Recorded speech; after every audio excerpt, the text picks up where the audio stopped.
All righty, I think we are live. I just want to double check the stream. Ladies and gentlemen, yes, we are live. Good evening. Welcome to the after hours. We got the skeleton crew here tonight. We got Kaylin, Alad is here. I'll let them introduce themselves. But guys, make sure to subscribe to the channel, hit the bell notification, toggle on the all selection, and share this video far and wide wherever you can. For those of you that are on my channel, you know my name is Drew Hernandez. Hopefully one of your favorite, YouTube hosts here on YouTube. But for those of you that haven't caught on to what we're doing, we like to have like conversations talking about crazy stuff that's going on in the country. A lot of my friends that you guys may not know that I'm actually friends with, like Kaylin and Alad. We got other people. Savannah might come later. She might come after her show when she's done. This is just kind of like not so formal. I know like we're used to like being commentators and talking all proper. I know Alad just says whatever he wants, but real quick, I just because like my viewers and listeners may not understand Alad's style. So I'm just going to put a warning out there. Alad is super based. He just says whatever he wants. And he's a good friend of mine. He really does great work on the ground. But, introduce yourselves, you guys, real quick, because I'm going to get some of these posts up to try and get some traction in here. So, Kaylin, who are you? Who the hell are you? I am, so I'm known in this media stuff. I'm someone who covered the 2020 riots pretty heavily. I co-founded Scriber News, independent, nonpartisan news outlet and media company. And that's like kind of what I do. I'm just like another one of these social media guys, and I'm out here trying to, spread information that's good, I think. And I don't know, man, I'm just doing my thing. I don't know. You spread love? Do you at least attempt to spread love? Oh yeah, big time Christian, big time follower of Jesus. So Alad. Kaylin, I love that beanie. I just noticed that beanie. I love that beanie. It looks great. My name is Alad Eliyahu. I am a protests and civil unrest reporter. I do interviews and POV shots. I'm a contributor at Timcast, and ooh, that's right. Ooh. Oh, and that's it. I mean, the views just went up. The views just went up, bro. Oh, I like to. My stomping ground is New York City. I like to do the greater Northeast, though. I was going to say I covered January 6th and the George Floyd riots, but who didn't, right? So who wasn't there? Right. I wasn't. You weren't there? Am I allowed to talk about basic stuff? You had COVID? Yeah. I feel like I was the only guy who hasn't gotten a visit from the feds. I feel like everybody's getting a visit from the feds. I've been counting down so many, I hear whispers, hey, the feds are coming. Don't worry. Hey, the feds came to me. Are they coming to you? And they just never came to me. I don't know if they're just waiting to come to me. I don't know if my reporting is just so insignificant that they No, dude, you're just outing yourself right now. You're outing yourself as a fed right now. That's what's happening. I don't know. I'm not a Proud Boy, but I hear one of the Proud Boys at January 6th was apparently an informant, at least one. So, you know what triggers me? I'm sorry to steal the moment you know what really triggers me? When people say at the January 6th riot, you know what? It was Antifa. You know what? It was Black Lives Matters. Yes, there were a handful, or it was the feds. Yes, there were a handful of BLM agitators. There were a handful of feds, but that's because there were thousands of people there. It was overwhelmingly Trump supporters. And I don't know. I think people should embrace what happened. It was a historic event. And I don't know why we're trying to like blur the lines with who was really there and who wasn't really there. It was Trump supporters, baby. I don't know why we're beating around the bush here sometimes. That just triggers me. That's all I have to say. Because being there, seeing all the Trump supporters, seeing everybody in their MAGA hats, seeing all the MAGA chants, and then like the upcoming few weeks, the upcoming months, people that just say like, oh yeah, no, it was Antifa. It was just like, bro, come on. Please. Well, we're real quick. So Alad is from New York, guys. He does a lot of really great work on the ground. And what's going on in New York in regards to like the J6 stuff? Are there like people that have been rounded up by the feds. Like, what's going down out there, bro? Before we get into the jab stuff, the week after January 6th, one of the prominent people apparently who was protesting was a prominent rabbi in Brooklyn. Sun was one of the like big. You guys might have heard of this. It was like one of the first guys to get arrested. They were feds at this guy's door the next day. He's been arrested. I know Brandon Strzok from Walkaway did a lot of work here. I don't know if anybody else has noticed him being not as on social media as he used to say the least. So he's been swept up in a lot of this stuff too. He did a lot of work. Right. He was living in New York, right? Wasn't he living in New York for a while? I believe so. He was doing a lot of work here. I think he was a hairdresser here. I wasn't sure, but he's gone. And so January 6th swept up a lot of people. It's interesting. We're like, what, 8 months out now, and it's still the biggest story. And right, I feel like the media is really milking this one. I feel like my videos didn't get really milked. Nobody cared about my coverage on it. The FBI still hasn't paid me a visit, but everybody else in the media is really milking it. Dude, okay, like, so what they related J6 to 9/11. Were you living in New York at the time around 9/11? Yeah. Okay. Well, I grew up half an hour out of the city. You were able to see the Twin Towers from where I lived. Where you live? Yeah. So like what it's crazy. It really is crazy to compare J6 to 9/11. I mean, and I don't know what your opinion is, bro. I've never asked you this before, but I just thought of it right now, and this show's not scripted. So it wasn't even the worst protest that I covered, to be honest. It wasn't the most violent protest that I covered so far. And I've only been doing, well, for like 3 years or so now, but that's still not that long of a time. I thought the George Floyd riots in New York City, multiple NYPD vans set on fire, multiple brawls with the NYPD officers, Molotov cocktails being thrown. Somebody was arrested for that. I don't know if somebody died in New York City, but I believe there were casualties in Minnesota during the George Floyd riots. So I think the George Floyd riots were not personally, but generally more traumatizing. But they got to milk this. They got to milk this stuff because a lot of people are very fearful of Trump running again, and they want the January 6th riot to kind of be the disqualifying thing for him. So, well, it's like what Gavin Newsom did in California when he was out there with Biden, with Grandpa Biden running in Long Beach. You remember, like, one of the main things he was literally running on was a vote for Larry Elder is a vote for Trump, or if you vote for Larry Elder, you're basically gonna get Trump, right? So it's like, I think a lot of people don't really realize that they don't even actually run on, like, these people don't run on issues. They don't run on certain policies. Trump is just so polarizing, and he's so like good to use even for people who hate him. And I'm not a shill for Trump. Like, I mean, I support Trump, but I have my critiques on him. My followers know where I stand on that. But what I'm trying to say is, like, the guy's so polarizing and he's so successful. Like, even if you hate Donald Trump, you could like build a career on that. Like, whether you're in the media or sending like F Trump t-shirts, like, you could make a lot of money off the guy's freaking name. But what's interesting is I think a lot of people don't realize is politicians view it the same way. That same amount of clout and hate and disdain that the media has engineered for the public, politicians could literally run on that, bro. And like, people need to realize that's not how, in my opinion, I don't know what you guys think, but that's not how this is supposed to work. Like, yes, you like try and like destroy your political opponents. You know, you see like, you know, little cats in the bag, little things here and there. Oh, they did this, they did that. But to make your entire, you know, campaigns about how much people hate this individual, I think that's some crazy territory, bro. Because like, people don't even think. It's like, well, what do you stand for? What are you really going to do? Like, what's really going to happen? Well, we just hate Trump, so get on board. Or, well, if you vote for the other guy, you're just going to get Trump.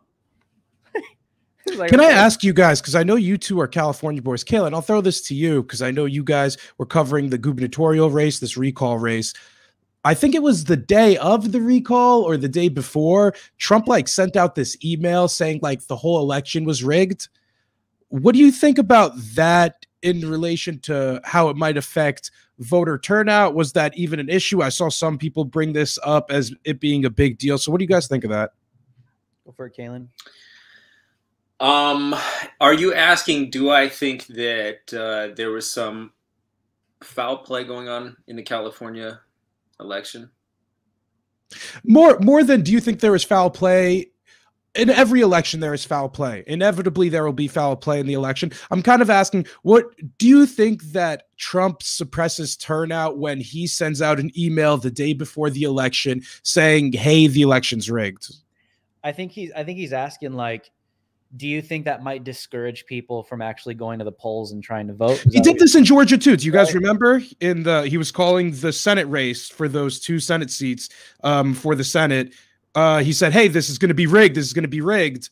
Do you think, like, and some people argued that, do you think it suppresses turnout? He kind of did the same thing here. I don't know if Trump's a great political strategist for himself. I don't know how good he is at helping other candidates sometimes. I have no idea. I do know, like, right in the primary 2020, you had 6 million Republican voters in California turnout. And then for this, it looked like it was half of that. So how much of that was Trump's fault? I have no idea. I personally didn't even get an email, and I get that crap all the time. In fact, it's annoying. I'm about to start like sending it to spam because I'm tired of getting the emails. But like, I just think people probably didn't care. I mean, there's a lot of reasons. I feel like they did care. I feel like a lot of people probably left. There's a lot of factors that go into this, and I don't think that an email that he sends out is really going to be that damaging. I think the people that are still here do fight, but I don't know. I think it was just 2020 was such a big one, and it is possible too that, like, I don't know, maybe people didn't know. I just have no idea. It's kind of a weird thing. I mean, I don't know. I kind of was like, I had a little hope that maybe that Newsom would be recalled, but I don't know. I'm not surprised at the outcome, but I don't think that you could attribute, maybe a little bit, you could attribute everything to Trump and what he did, but maybe a little bit. I think that could have played a factor, but I think also, I mean, you have to consider what is actually taking place with the elections and, you know, all that. I got to be careful with what I say on YouTube, but I will also say, and I've been telling people too, as well, is millions of people have left that state that are conservatives that would probably vote for Larry Elder. I know a lot of them, right?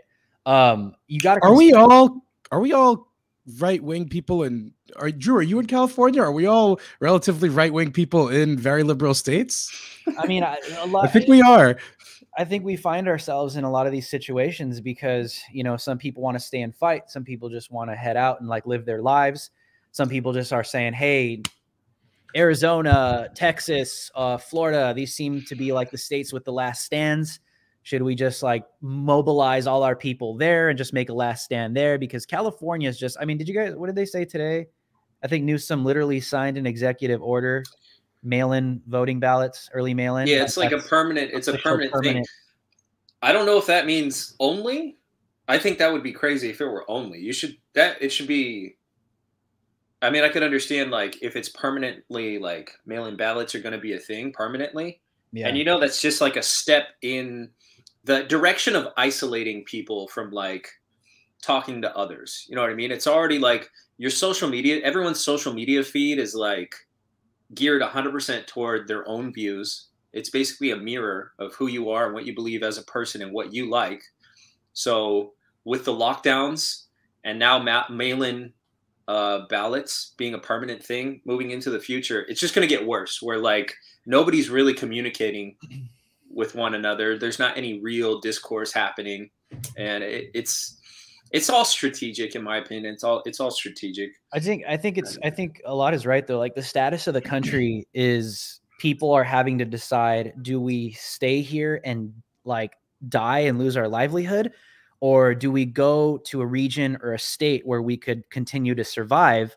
And this is what I was talking about on the last show with the guys a lot. It was like, I think a lot of people don't realize that they may be like socially hardcore, like liberal, whatever you want to call it, leftist, but like economically in their minds, they find themselves more, you know, conservative because a lot of these policies destroy regions. I mean, you take a look at New York. I want to get to New York because you were on the ground in New York today a lot, and you posted a lot of great videos and a lot of great footage because New York is like the epicenter right now of these mandatory vax mandates. I think some absurd number. It's like over 70,000 healthcare workers, like in just a couple hours, are going to be out of the job, literally, right? And the now governor, right, the installed governor, because Cuomo turned out to be what we all thought he was, but the new governor came out, executive order, National Guard, okay, replacing medical healthcare professionals with National Guard and I think other outside resources from out of state people. Break it down a lot, because you're on the ground, bro. I want to hear it. I want to hear it from you. What are you hearing? What were you seeing today? How is this really screwing with a lot of people? I mean, you have freaking Black Lives Matter Hawk Newsom of Greater New York coming out, like protesting this stuff, calling it racist. And it's like, you're seeing this merge like we were talking about last time. So what's going down, bro? So I have a lot of thoughts on this. Let me lay them out for you. This started, I want to say, a little over a month ago. Bill de Blasio tentatively announced that he was going to have these vaccine mandate requirements for restaurants, gyms, and like Broadway. And he was going to expand it slowly to different sectors. Different officers are going to have it. Firemen are eventually going to have it. Teachers, medical workers are going to eventually have that. But those latter ones that I just mentioned are still being fought out in court. And there are a bunch of lawsuits over them. But like currently, the current status quo in New York City right now is that like there's something like 75% in my experience, restaurants and bars are requiring that you show them your vaccine card. In most of these cases, they don't even give it a second look. Like they don't really match it with your ID or really give a crap. They want to see a piece of paper. That's kind of what it is. I haven't heard about any fines being given out. I spoke to a lot of New Yorkers about this. And although in some of my videos tonight, you might see upwards of something like 1,000 protesters out complaining about this, I think in New York, this is a very liberal area and people are overwhelmingly pro-mandate requirements. If you're not talking to somebody at one of these events, you're talking to like a random New Yorker, pretty often you'll find somebody who's just down with the requirements. You're seeing some small percentages of healthcare workers. I think you said something like 70,000. Yeah. If you put it into a percentage, I don't want to misquote exactly what it is. It is a relatively low percentage. There are a lot of New Yorkers who are on board with these vaccine mandates and these requirements. One thing I will note here that's out of our little specific political wheelhouse that you don't hear a lot about, NBA superstar Kyrie Irving, who plays for the Brooklyn Nets, is one of a very few amount of NBA players who's refusing to get the vaccine. And this is a big deal because he won't be able to play home games now at the Barclays Center, which is located in Brooklyn because of this. And this is still an ongoing situation. So we are seeing this go all the way up the ladder. So while there are a lot of New Yorkers who are upset with the NYC mandates, a lot of New Yorkers are also scarred about this. And you guys read a lot of what happens in the New York Times. The New York Times is most influential in places like New York City, obviously. So things to consider.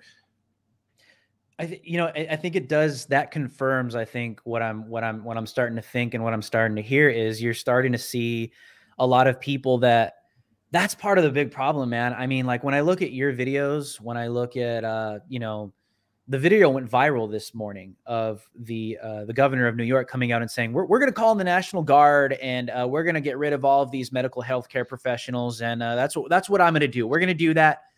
And like, you look at the comments, bro, and it's like hundreds of comments, like confirming what you're saying, of people saying, I think one guy, some blue check woke-tard was like, retweet this or like this if you want this across the entire United States. It's like that. Drew, I'll tell you, I went to Stony Brook University, which is on Long Island. There was a Turning Point. They don't have an official chapter of Turning Point in Stony Brook, but there's this one lady named Isabella who's become a little bit relevant in some MAGA circles. She organized this Turning Point protest there against the mandate requirements.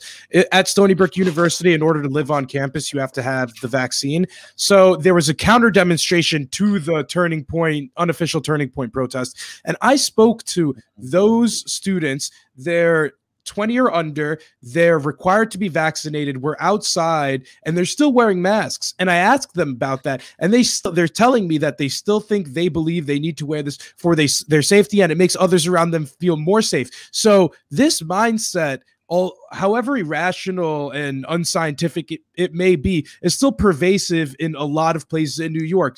I hate to plug my own video, but it's worth saying all these students that were counter demonstrating, there's at least 30 of them, were all masked up. It should be on my YouTube channel, one of the most recent videos. It's keep 2 talking. I'll minutes find long. it. Keep talking. I'll find it. But real quick, pause. Real quick. Hey, welcome to the chat. Welcome every single one of you. We're seeing our viewers start to go up. This is Alad, Kaylin. What's going on, everybody? We're just breaking some stuff going down. Make sure to subscribe to the channel. Share this video wherever you can, talking some real world stuff. Also, we do super chats at the end of every single show. So if you got a question for any one of us, that's how you could support the channel. Keep going, my brother. I just wanted to say that real quick. I'll find your video. I want people to see it. Yeah, it's a symbol. It's in conclusion, people don't wear masks to protect themselves and each other. They wear it as a symbol. If masks worked, we'd have gas masks and everybody would be wearing N95s. We wouldn't be reusing and miswearing masks and wearing masks that are in our back pocket that we fart on and then we don't wear properly and we touch and like, look, I'm somebody who studied biology and I hate to like bring up my credentials here, but if you ever studied about mask wearing, anything about that, you'd know that there's a correct way to do it. Nobody gives a shit. Nobody does it right. We're all touching and we're all re-wearing and it's all very wrong. And look, as somebody who studied biology, I believe and trust in the vaccine too. As somebody who was vaccinated, is this? I don't know. Am I going to get canceled? Yeah. So like, as somebody it's a freaking choice. As somebody who's pro-vax, the masks though are irrational, worn incorrectly, and done wrong all the way around. Because the real question is this, okay? If you're pro-vax, that's fine. I don't care, right? But the real question is, are you pro-vax mandate? And I think that's where a lot of people are going to start, separating from friends. You know what I'm saying? Like, Kaylin, go ahead. Yeah, I mean, I'm just skeptical, like, of this vaccine in particular. I'm skeptical of it. But I've always been a skeptic. That's not new for me. I'm skeptical of a lot of things in life in general. And I'm hesitant to be an early adopter of something like this. And I think it is early adoption if you're doing it. I don't know. That's what I think. I know it's not new technology, but to me, it just seems a little bit weird. And I don't want it for myself at the moment.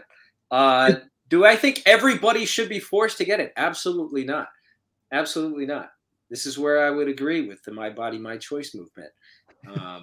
But for whatever reason, those people really aren't applying the logic that way. So okay, I'm against the mandates, but I did want to say this one thing. I do find it extremely odd that the same people who are most like vocally anti-mandate, or not anti-mandate, vocally anti-vax, and there's a distinction to be made there, but the people who are most vocally anti-max are also like strangely the most vocally pro-hydroxychloroquine and I don't want to say all the words, but it's the same people who are against the vaccine, who are super pro these other medicines that big pharma still would benefit from, maybe to a lesser degree, but still benefit from nonetheless. And that's kind of become the culture war issue there. I don't know. I don't get it. Yeah. I don't know. If you guys know what I'm talking about. I do. Before we continue, I wanted to play your video, bro. I want to play your video. Let me see if I could. Can you guys see this? Can you see a lot? Yeah. This handsome guy. Okay, hold on. No. How long ago was that? How long ago was that? You look like a young. September 14th. That was a week or two ago. Dang, bro. Are you sure that's not from 10 years ago? All right, here we go. Okay, hold on. Work, then why do we need the masks? Why not? Because it's unnecessary. Because if the vaccines work, then we wouldn't. Right, but we have 10% of the population at school not vaccinated. We have. I'm going to restart this. I just want to say again that Alad is doing work with Tim Cast. Just want to say that. I just want to flex for Alad. Okay, I'm gonna go again. If vaccines work, then literally own this chick in the first 10 Why seconds. not? Because it's unnecessary. Because if the vaccines work, then we wouldn't. Right, but we have 10% of the population at school not vaccinated. We have professors that are at risk. We have people that go home and take care of their family, and that could potentially bring it back. Even if they're vaccinated, yes, the vaccines work. They help keep you from not getting sick, but. Bring the vaccines on campus. You guys aren't, in your age range, aren't a particular threat from COVID, and we're outside. Are the masks necessary at this point? So we do follow the New York State guidelines and university guidelines. When you're outside, you don't need to wear a mask. It's up to you if you wish to wear a mask and stuff. And regardless, a lot of people that from away seem to have been wearing masks anyway because we are very health conscious about this. The culture over here, we are very caring about each other to make sure that we're all safe. But you guys don't think the masks are keeping you safe at this point? We're outdoors. Everybody here is vaccinated. You need to have multiple barriers in order to do that. You can't just use one thing and be the be all end all of everything. You need to make sure that you're vaccinated, you have the mask, you're socially distanced as well.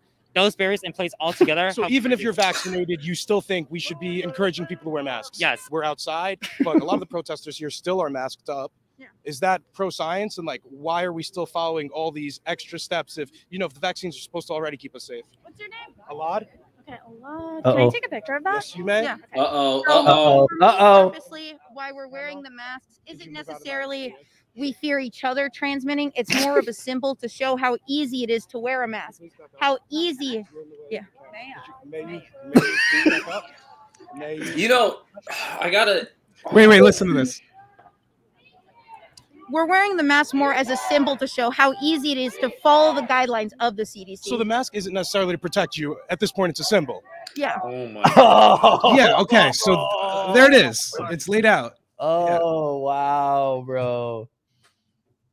Wow. Kalen, review. Go, review.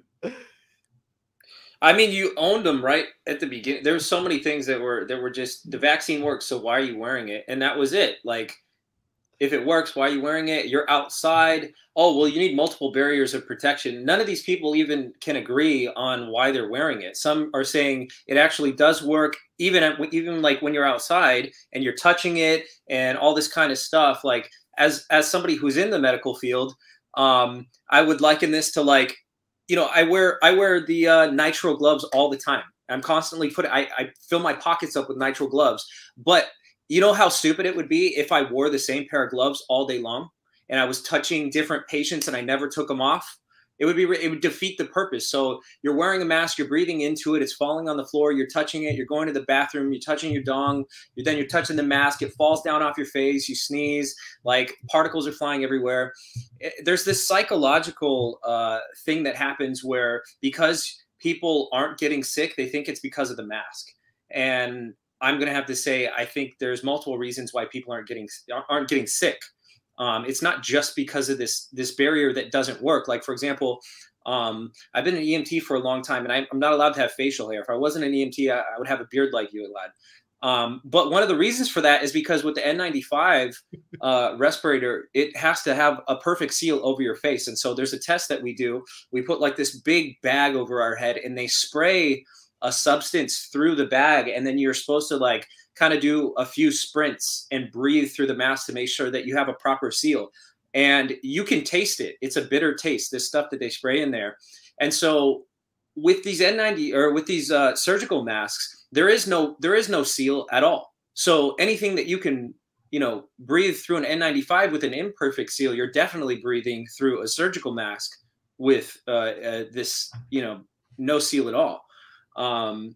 And I just think it's really interesting, the acceptance of this like symbolism to be accepted by other people. It's like, well, we want them to hear our message and we don't want to offend them and we want them to see things our way, but we're just going to do it as like it's very weird. I don't know. It's very weird to me. I commend them because they understand that it's symbolic, and I wasn't wearing a mask and they still were open to, you know, speaking to me. It might also just be because I'm very handsome and flaunt my press pass, but or they recognize you. You're very well recognized out there. I'm gonna go with that one. I'm gonna go with that one. No, sometimes you have the nice shirt, you're a little bit handsome, they like the baby face, no beard. No, but the press pass adds instant credibility. Like, come on, it just looks so legit. So yeah, that's why I like this thing. Let me say this. Is I think that those last statements are very alarming because commend them. I think they're being honest, but when things turn into a movement, when it's medically related, where people are being forced to do something against their will, or they're being put out on the street because they don't want to inject something with their bodies, just that verbiage, using those kind of words like movement, it's a mask, it's a symbol, that's pretty just out in the open. That's just clearly right out in the open. It is borderline becoming like a cult because these people know what they're doing. They're fully aware that it's a symbol and they're trying to politicize something that's destroying people's lives right now in New York as we speak. But at the same time, like Alad said earlier, they're the majority. And I think that is going to happen way more frequently in the country right now. Just hearing the word symbol, right? Hearing the word symbol, like you see BLM symbol, right? You see Antifa burning down a building symbol, right? They're making political statements with their actions, but this is a little alarming. I mean, obviously Antifa is alarming, BLM's alarming, but this, what does the symbol mean? Like what is the nuance to this is a symbol to us? Like, I think the nuance to that, like, is this the medical tyranny? Like you're for the medical fascism, or are you just trying to be out here and save lives? And where does this really go? You know what I mean? Because we're talking about real medical tyranny here, and these people are running around like this is a symbol for us. Yeah, it's turning into a symbol of love, that you care for your neighbor. That honestly, it's like you're putting it on because you care about other people, and that's the way. That's what we're talking about. Like, that's, if you really ask them, like, why are you wearing that? Well, because I want to protect other people. Why did you get the vaccine? Because I want to protect other people. And that's like what it's becoming. It's becoming this, like, I care about you, you care about me. Let's do our due diligence. Let's do our part. And that's what we hear from these people quite frequently. I think it's worth mentioning. I hate to bring race into politics, but a lot of politics is so race-based already that it's just important to analyze it as a trend and kind of talk about it. Yeah. So in New York City, the two most vaccinated racial groups, if I'm understanding correctly, are Asians and then whites. And those are the people who are overwhelmingly pro-mandates. And the least vaccinated people are the people of color, Hispanics, and specifically black people. I believe the blacks are at the lowest with under a 50% vaccination rate. So, you know, a lot of people also like white supremacy this, white supremacy that. That's just this specific racial trend that I wanted to mention for that, because at a lot of these mandate protests, it's super diverse. It's really not just white people. It really is the most diverse protest I cover. And I cover a lot of like Democratic Socialists for America protests and BLM stuff. And I swear to you, I see more actual people of color at a lot of everyday people of color at a lot of these anti-mandate protests compared to the other BLM stuff. Because listen, there is a large religious black community in Brooklyn that they're churchgoers, and you'll see the people at the anti-mandate protest talking to me about Jesus, talking to me about God, talking to me about their religion and that angle from it. And those are a lot of the people who are people of color. So it affects them differently. And it's worth mentioning that there is a big difference between the racial groups of who's getting vaccinated, who's not vaccinated. The mayor of Boston noticed this, and she said of the vaccine mandates, notably a Democrat, that she thought it would discriminate against black people. And she said it reminds her of things like segregation and Jim Crow. So, you know, it's a black person making these criticisms and comparing it to Jim Crow. Not that a black person's criticism and comparing it to Jim Crow is any more valid than my comparison to it, but just worth mentioning there. No, it's you speak your mind, bro. You're speaking on my channel where my people know they don't care. They don't care. You just say what you have to say, and that's fine. But I think it's necessary to point this stuff out, because not only it's like the same, you know what I mean? Like the cliche, you know, neocon thing, like own the libs, you know, like, oh, you said that was racist and look what you're doing now. Like, no, it's the reality of what's happening. When you see Black Lives Matter in Greater New York coming out, and yes, they call it racist. Yes, they race spin it. But at the same time, the reality is still there. Okay, this is going to damage all kinds of people. This is going to damage whether you're white, whether you're brown, whether you're black. It doesn't matter. But the fact of the matter is that the harsh reality is starting to come out. And it's what's shocking. The reason why I said this earlier a lot is because you think about what's happening in New York, and you confirm that there's probably more people that support the vax mandates than don't in New York. And that's probably the same thing for California.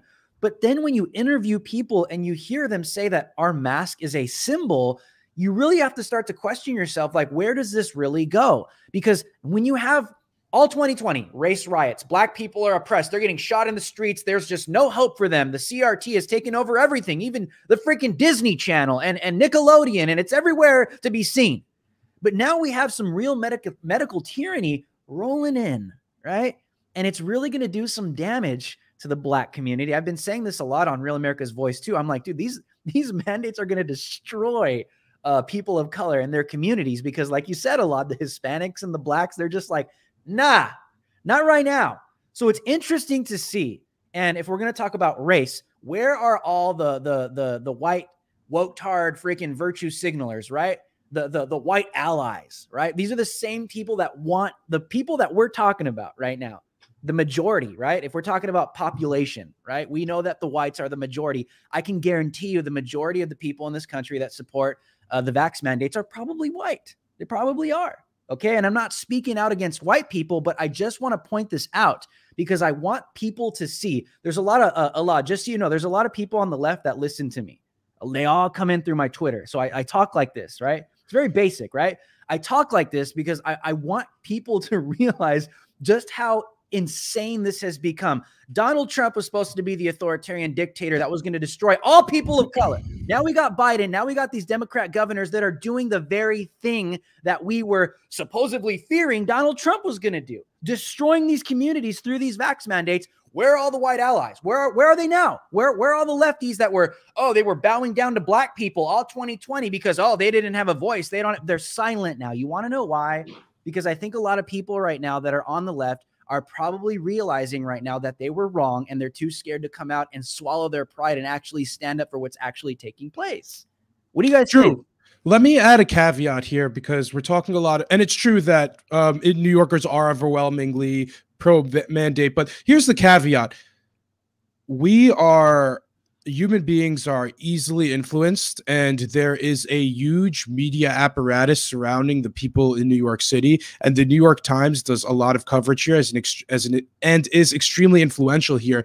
This is all a function of the media's reporting. The only reason that people are still wearing masks and view it as a symbol, I believe, is largely due in part because the New York Times reporting. New Yorkers are so spun up about COVID, and so they have such a misconstrued view of the threat of COVID because of the poor reporting coming out of the New York Times that is so influential here. One thing I also wanted to mention, we were talking about, these voting things and these voting trends and demographics. One of the most white states in Vermont, let's not forget, is the one who did produce Governor and then Senator Bernie Sanders. And the last thing I wanted to touch on, because you mentioned it a couple of times and I forgot to mention it earlier, BLM has always been a grifter group and their leaders have always been grifters. And this situation now is still the same, such that Hawk Newsom is completely a grifter and only using this situation to cry racism, even though it completely wasn't evident in the situation that happened at all.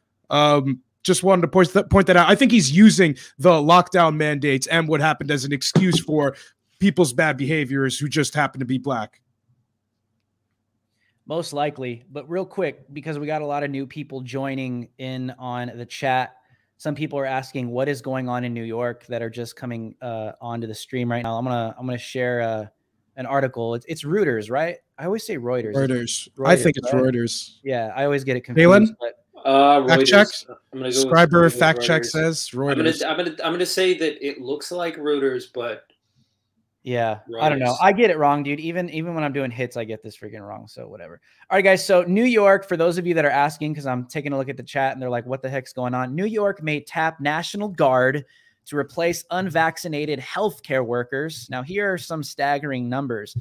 The New York governor, how do you pronounce her last name, Elad? Kathy Hochul. I'm sorry, she's new. Kathy Hochul is considering employing the National Guard and out-of-state medical workers to fill hospital staffing shortages, with tens of thousands of workers possibly losing their jobs for not meeting a Monday deadline for mandate COVID-19 vaccination. The plan outlined in a statement from Hochul on Saturday would allow her to declare a state of emergency. I feel like I'm reading InfoWars. The plan outlined in a statement from Hochul, and that's not a rip on InfoWars. It's just a lot of what Alex said is like coming to fruition. Outlined in a statement from Hochul on Saturday would allow her to declare a state of emergency to increase the supply of healthcare workers to include licensed professionals from other states and countries, as well as retired nurses. Hochul said the state was also looking at using National Guard officers and medical training to keep hospitals and other medical facilities adequately staffed. Now, here are the numbers. This is why people are asking, why is New York on alert? Some 16% of the state's 450,000 hospital staff, or roughly 72,000 workers, have not been fully vaccinated, the governor's office said. They will all be losing their jobs tonight. Drew, I wanted to mention it because we spoke about it earlier. That's what it was, 16%. So think about the number that are vaccinated. That's 84. Yeah. So does that, I think that means 84% have been fully vaccinated if 16 have not been. Or like 84% got at least their first shot. Yeah, and but just think about that. That's so many, you know. No, like you said, bro. Like the people being out, the people are being outnumbered in some of these big blue cities. That's why you're seeing a lot of people. I mean, I'll tweet this every now and then. It's like, get out of these cities, man. Because if you have values that value, I mean, traditional conservatism, patriotism, constitutionalism, whatever, right? You're just not a communist. You're gonna have some issues. You're going to have some serious issues in these states. And I think that's why a lot of people are leaving. So to me, I think California's next. I think that's abundantly clear what's happening in California. Gavin Newsom is going to go on overdrive because, you know, he didn't get recalled. And I think he has a vengeance. I think they want people to leave. I think, Drew, here's the issue with the recall. Gavin Newsom might have learned the wrong lesson from the recall and might have viewed this as a mandate to continue the lockdowns, because in Newsom's mind, that's what he ran on, as I understand in your guys' state. And maybe, Kaylin, you could tell us more about this. As I understand, the whole anti-recall, what Gavin Newsom ran on was more lockdowns, was running on his record logging California down, and he just got reelected with a big consensus. It wasn't very close. It wasn't as close as the polls even said it would be. So maybe you guys could tell me a little bit more about what that means for California. Do you think Gavin Newsom's going to take this now that he has a mandate to continue with this?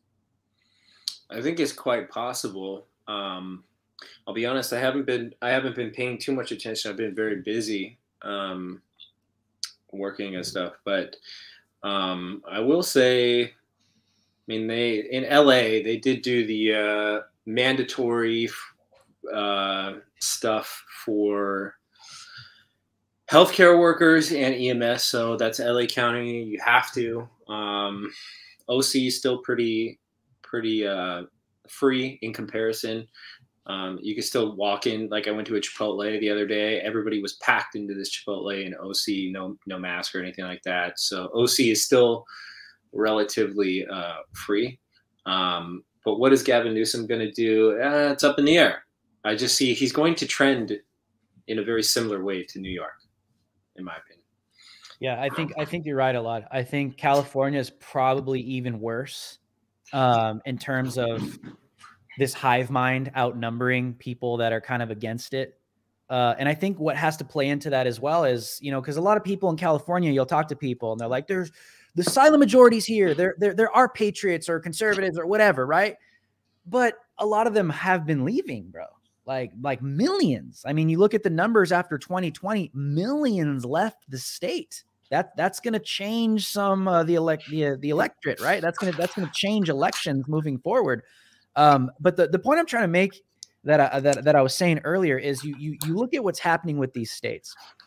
I think people are having to make a decision whether they stay in the state outnumbered, they try and find a new job in a state where they have some commonality with people around them, because if the country is going down the tubes, you're going to have to make a decision like, where do I want to be when that happens? Like if we turn into Australia, where do you want to be, right? Where do you think Australia, where do you think that's going to happen? God first? Forbid. In somewhere like New York or somewhere like California, depending on the people, right? Why is that happening in Australia? Why? Is it happening because people are complying with the lockdowns, or because they are not complying?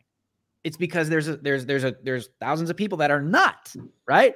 So I think if we see something like that, it's going to have to take a majority that is non-compliant. And I think the biggest problem right now is that for some reason, I think the media, like you said a lot, the media has programmed people's minds to accept things without even thinking about it. They said Trump would be the fascist. Now we're facing real medical fascism and tyranny, like literally in our face. And they're willfully embracing it and accepting it. That's why CNN has a death count I'm not sure if they still have it, but it was there fairly recently. They have a death count 24/7 on their screen from COVID. That's and look, there's a lot of things. A lot of people die from a lot of things, and each death is obviously a tragedy. But a ticker on the screen. Look, if you want to make anything look bad, add a death count. You want to make any war look bad, add a death count. Add a death count 24/7 on a screen. Look, let's say there's a righteous war we needed to fight. Hey, World War II, just add the death count on the screen. You don't think it'll make it extremely unpopular very quickly? It's just so the media is using. There's a lot of tactics, and the more we delve into media, and the more we understand this, we've all been doing this for a few years, but I'm starting to notice more of these things. And also I notice what media does at protests, and I notice what I could do differently or similar, and drives a different narrative. One quick example of this, I was at last weekend in DC. There was like this Justice for J6 protest, and it was overwhelmingly 80% media, 10% cops, 5% protesters. All the media was taking videos of the protesters, but I was taking a shot of the media, and we're all driving home a different narrative by doing that. So they're driving home some J6 narrative. I'm driving home a narrative of the media trying to exploit this, and they vastly outnumber the protesters. I got a story. I got story time for y'all. All right. So a few like a month or so, I don't know how long ago this was, but I got COVID, right? I had COVID. My wife had it too. I was out. Was this your first time coming out with this? No. I've mentioned that. Oh, okay. People know. But it just, I got to give some context to my little story right here. So I had COVID. It took me out for like 2 weeks from work. I had, the sore throat, all the respiratory chills, the fever, just very intense, just completely depleted of energy, the fatigue. It was all there for like a week straight. Couldn't get out of bed.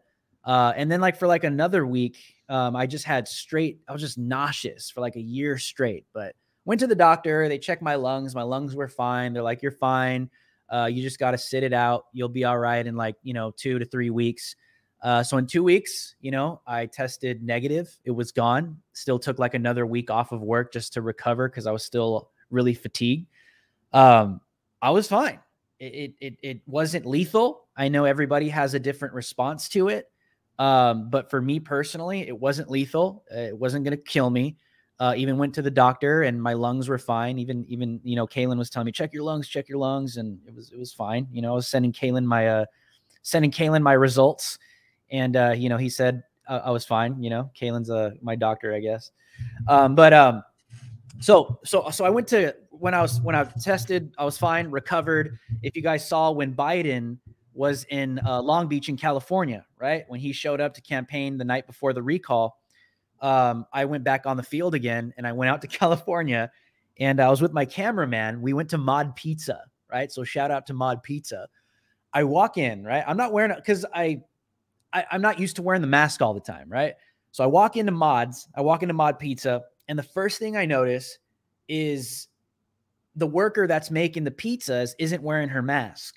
Right? Mask just completely off. And I'm like, boom. If anyone tries to tell me to put a mask on, I am pointing to her as a reason not to put a mask on in this restaurant, and I will raise hell.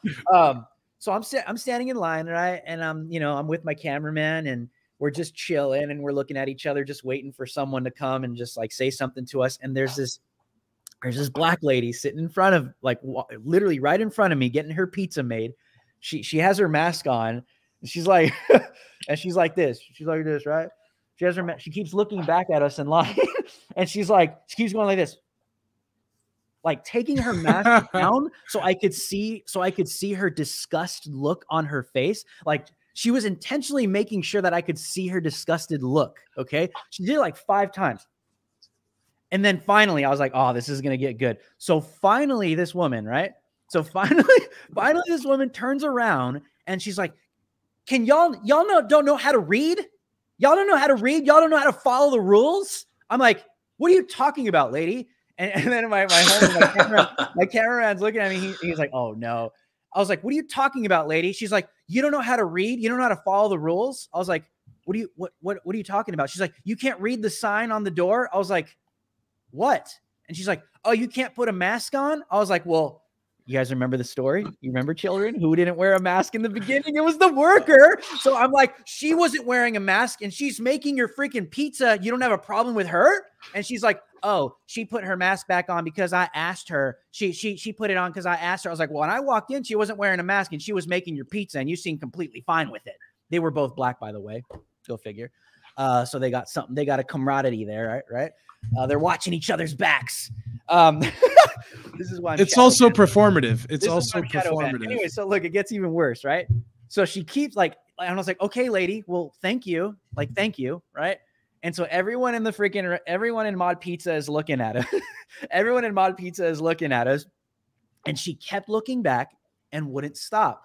And she's like, well, I guess you're just not, you guys. Then she starts yelling at the workers, right, at Mod Pizza. And she's like, well, I guess y'all just, why do y'all have the mask up there if you're not going to enforce your rules and make them wear a mask? And then she turns around one more time and she's like, some of us, she's like this, she's pulling her mask off, like up and down. I wish I recorded it. It was like so bizarre. She's going up and down, pulling her mask down to make sure I see her disgusted face. And she's like, she says this. She's like, some of us are just a little paranoid because we got experience with virus. And I look at her, I was like, lady, I had COVID for 2 weeks and I survived it and I'm fine. What's your point? And she's just like, she was shocked. She couldn't believe that I was talking to her like this. And so she yelled at the workers one more time. And then she was like, and then she was like, this is what she said. She yelled at the workers. And then she was like, I guess you're just not going to put a mask on. You're not going to do that, are you? I was like, no, ma'am, I'm not going to put a mask on. Just order your pizza and move on with your life because you're wasting everybody's time. Bro, she turns around and then she's like, oh, hell no. You're not going to tell me to order my food. You can go before me. I was like, thank you. You're wasting my time. Let me order my pizza so I can go on with my day because I got stuff to do and you're just wasting time here. Everyone in the restaurant is just staring at us, bro. And it's just like unbelievably freaking like embarrassing. And so I walk out, I pay for my pizza with my buddy and he's just laughing, bro. He's just like laughing hysterically. And so I'm like, I'm at the fountain getting my drinks. And, one of the workers comes up to me. He's like, hey, bro, I'm sorry, man. But, the customers are complaining and I'm going to have you go outside. You got to go outside, bro. I was like, what are you talking about? He's like, oh my God. He's like, can you go outside and I'll bring you your pizza, man. I'll bring you your pizza outside. I was like, while there's people in the restaurant eating their pizza without a mask, I was like, so you want me to go outside, wait for my pizza without a mask on, and then come back inside so I can eat my pizza without a mask on? He's like, bro, I don't make the rules, man. Like, come on, bro. I was like, bro, that's my story, gang. What do you guys think? What do you guys think, chat? It's just dense, man. Chat, what's going on, guys? Kalen, story review. It's dense, man. It's really dense. It just people love following the rules. I think there's a lot of people who love following the rules. They love the way that it makes them feel because they feel, I think, that they're doing something right for once in their life. And there's a bit of a horse to be ridden on when you're feeling that way. Of course, this is all speculation and opinion, but I don't know. I think it's just people don't want to get in trouble. You know what I'm saying? Like, people don't want to get in trouble. They don't like the fact that just people are getting on their case. And so I think people, they hear the customers. There's so many complex moving parts in this where it's like, I get it. I get why people are giving Drew a hard time about this. I understand why Drew doesn't want to wear the mask inside, because logically, it's like on the airplane. It's the same thing. You go into an airplane, you have to sit down with your mask on, but you're only allowed to take the mask off. But you're in an airplane filled with people wearing masks, but then you can take it off to eat. But you have to put it on between bites. Like, there's just I don't know, man. It's mind numbing. And I almost don't even like thinking about it because it's just frustrating. So there's no difference between standing or sitting and eating pizza. It puts the workers in such a shitty position. Not every restaurant and bar, I guess a lot of bars have bouncers, but you need a person. It's a person's job to have to enforce this stuff and then deal with customers bitching at one another. And it's so like, it's just an added thing to the job that like you didn't really ask to do. And look, I don't wear my mask anywhere. And if they want me to wear a mask, I make them provide me one, and then I will put it on. Like, if you provide me a mask, I will put it on. If you don't have a mask, I don't have one either, bro. I don't know what to tell you. And then I like to flaunt my vaccine card. And look, I never wear my mask on the subway, even though it's required. Here's the weird thing about New York City. It's required on the mask is required on the subway regardless, but it's not required in bars and restaurants and gyms if you're vaccinated, and you have to be vaccinated to get in these other places where masks aren't required. It's like, I don't know. It's just like, wait. In New York, is the vax required to get on the subway? The vax? No, the vaccine is not required. A mask is required. But that's more. But there are places shoulder and populated, like on a daily basis. Drew, don't think about it. It doesn't need to make sense. The point isn't to make sense. That's like, there's so many inconsistencies. It doesn't even matter. That's the thing. There's so many moving parts. It's like they don't want to put the mandate in the subways because it's unenforceable. That's kind of it, right? If they put the vaccine mandate, it would be too ridiculous. I don't know. Some stores still require masks. Like one of the restaurants that I like to go to, this breakfast spot there, they really bitch about the masks, even though everybody behind the counter just wears it right under their nose. And every time I go in to pick up my food, they're like, "You need a mask." I'm like, "All right, give me one." They give me one. I pick up my food and I leave. It's just all so stupid. But hey, if we're going to be performative, look, we're living in a performative society. I don't want to wear my shirt when I'm outside. If I don't wear my shirt, everybody looks at me. I don't want to wear a mask either. People look at me. Out on the fudging streets here in New York City and in Brooklyn too. Outside, we're chilling. Nobody around you. People are still wearing masks. It's whatever. I feel like I'm taking crazy pills, but fuck it. Where am I gonna go? Fudge it rather. I'm sorry, Drew. I'm losing my marbles here. What is it gonna take? It's okay. The Lord's got you. The Lord's working on you. Elad, what is it gonna take to get you out of New York?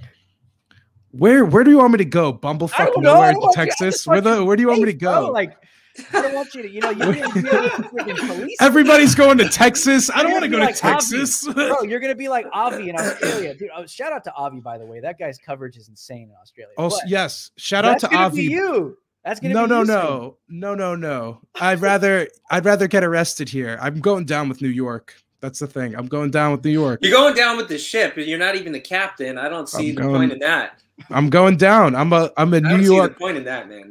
I'm a New York boy through and through. I grew up on Long Island. I went to college upstate, and then I moved to Brooklyn, where I have nowhere else to go. I barely have friends here. Where am I going to go? Somewhere else where I'll barely make friends. This is my home. This is my home. So you'd rather have no friends at home than have no friends where you actually have friends and people are inviting you? I'd rather have few friends here, but also a big thing is I have most of my family's located here. Oh, okay. You have Maurice, right? You have Maurice? Maurice? I didn't want to dox him, but shout out to my boy. shout out to my boy. Shout out to my boy. He hooks it up. I have a lot of great cameramen. He's one of the more prolific ones. Hey, I got my Vax card, okay? I'm a citizen here. I got this before the mandates were required, though. So I'm not like a piece of shit. I did on principle, like I was out a couple of times at like 2 a.m. and they were requiring this to get into bars. And, when I'm really drunk, sometimes I have a lot of conviction in my beliefs. So I'm like, you know what? No, you can't see my vaccine card. And I'll just go home alone. Do you guys ever get messages? I don't know if you guys get, but I get messages. I don't even know if I should say this, but I get messages from people that are like, "Hey, I got these cards." Like they'll send pictures of like fat stacks of like fake Vax cards. I know exactly what you're talking about. Yeah, I'm just like, I'm not touching that, bro. People tried to sell me fake Vax cards even after I was public about my Vax card, about being vaccinated. No, it's a very lucrative business. I actually had a tip that there aren't only fake Vax cards. There are some people who work at these mobile little vaccine cars that, look, they have almost no oversight and they could punch you in the system and just not give you it and give you a actual vaccine card. There's a lot of that's what I was thinking. I was thinking that would be ideal because say in the future, right? Say in a year or two, they come out with like a system that could easily be looked up, or you can be looked up, right? Is this real? Is this not real? Mm-hmm. So I would think that the most effective way to kind of be sneaky about it is to be the one who's administering them, and or not rather administering them. So you're looking at the actual vial, you're writing down the number on the vial, saying that you did it. Everybody agrees that it happened, but it didn't happen. You walk away with this card. And I don't recommend that anybody do that. I'm not saying anyone should do that because that's wrong. I didn't do that. This is a real vaccine card, and I recommend everybody who may be at risk or at risk of spreading it to somebody who is at high risk, get vaccinated. You know what? I wanted to say this too. I got vaccinated early on, where only the privileged people and the people who knew somebody were able to get. You remember the beginning? That was the cool time to get the vaccine. Before it was open to. Remember at the beginning, it wasn't available to everybody. That's when I got vaccinated. Now you plebs have to get vaccinated, or you can't go into restaurants. So, well, yeah, I mean, very impressive. Very impressive. It was, I mean, I remember that. I was like, wow, he really went out and did that. Was that like a strategic move for this purpose for the sake of arguing on the street with people? Like, what was this? It has helped me. It has helped me. Be like, shut up, bitch. I'm vaccinated. Shut up, bitch. Yeah. I have used that in an argument. Shut up, B. I'm vaccinated. Yeah. Okay. I want to get you guys. I wanted to wait before I played this on YouTube, but I think it's safe, because it wasn't taken down on their page. But I'm pretty sure you guys have seen this, but I want to play it to the audience too. It's that one guy from what's his name? What was it from? It was a FDA. The blow dart guy. The FDA. Oh, yeah. Yeah. Okay. So hold on. Before we play this, because I was going to talk about this, just to say, like, we don't know. We could make a lot of assumptions. I could say a lot of things about this guy, but we don't know a whole lot about him. I tried looking him up. I'm like, who is this guy? What are his beliefs? Wait. Before we play it, can I add to Kalen's disclaimer that Project Veritas has a track record of horrible journalism? Even though they've had some great scoops, they do a lot of bad reporting. And also, Project Veritas gets funding from sources that if other news sources got funding from, we'd also question them. Whatever, play the clip. Who nobody wants to hear me complain about this shit. Let's play it. Go to the unvaccinated, blow it into them. Who is this queer-looking no-name loser? Who cares about this queer-looking? Who the fuck? Look at this guy! Look at this guy! Who cares? What are we watching? But at the same time, Are you kidding? Look at this guy! That's where we're going. There needs to be a registry of the people who aren't vaccinated. Although that's sounding very Germany. The Germany that you're thinking of is not Germany. I mean, think about it like the Jewish Star. Yeah. Again, low dark. It is the perfect answer. And since J&J is an mRNA, you have no issue of it counteracting with anything else. So again, you just shoot everyone. Drone darts. Easy. How do we reach the minority populations? Blow darts is always the answer. Yes. I will choose. Blowing something. Cheers. The people who are like, oh, the vaccine's terrible, it's the Antichrist, are like, yes, our savior. Shout out to Nikki. So if they start handing out vaccines, I'm going to go door to door and stab everyone. Oh, it's just your booster shot. Stick your arm out. Exactly. What's that? Oh, it's just a vitamin C shot. Again, if you're an undercover journalist, you can't quote me. Again, if you're an undercover journalist, you can't quote me. Here's what I want to say also. Let me say this. My face in this was my natural reaction because I've never watched this video all the way through. So I've not seen most of this. I've just seen like the little short, like 1 minute, 45-second clip on Instagram. So I'm very disgusted just by his mannerisms alone. I say that. This is I'll tell you exactly what this is. This is an overzealous employee of a company who is obviously some low-level, no-name loser that I'm telling you, nobody in the company knows who this person is.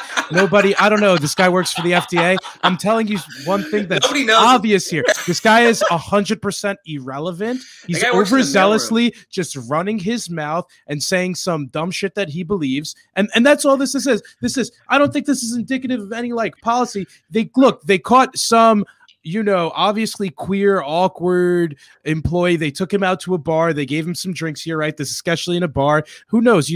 Project Veritas has the money to hire a lot of handsome men. This guy's probably into dudes. They go to the bar. They get him a little drunk. They say they're all liberal. And they just make fun of, people who are against the vaccine. So, look, I don't think this is high-level journalism. That's what I'm saying. Everything is homosexual. Everything is queer. Okay, you look at everything, right? Everything in the culture. You look at Disney, you look at music, you look at the movie industry, you look at education. Everything is laced in this.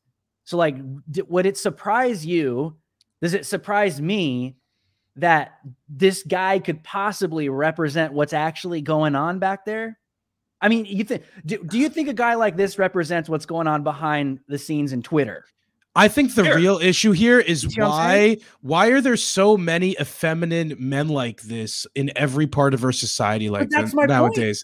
People like this, like round, non-masculine, like this feminine kind of like snowman built type man. That's definitely a man, but like probably would identify as non-binary in a few years as they become, as their testosterones drop even lower. And I'm being serious. Like there's an epidemic of people of men who are extremely effeminate, and that's what they should talk about. This would have been a better hit piece if that's what Project Veritas labeled this. But no, look, I think this is low level stuff, but I'm a critic. I'm a critic. You know what? Let me say this. Somebody in the comment said my gay friends back in the day acted masculine and were attracted to masculinity. And so I'm just gonna go out on a limb and say maybe today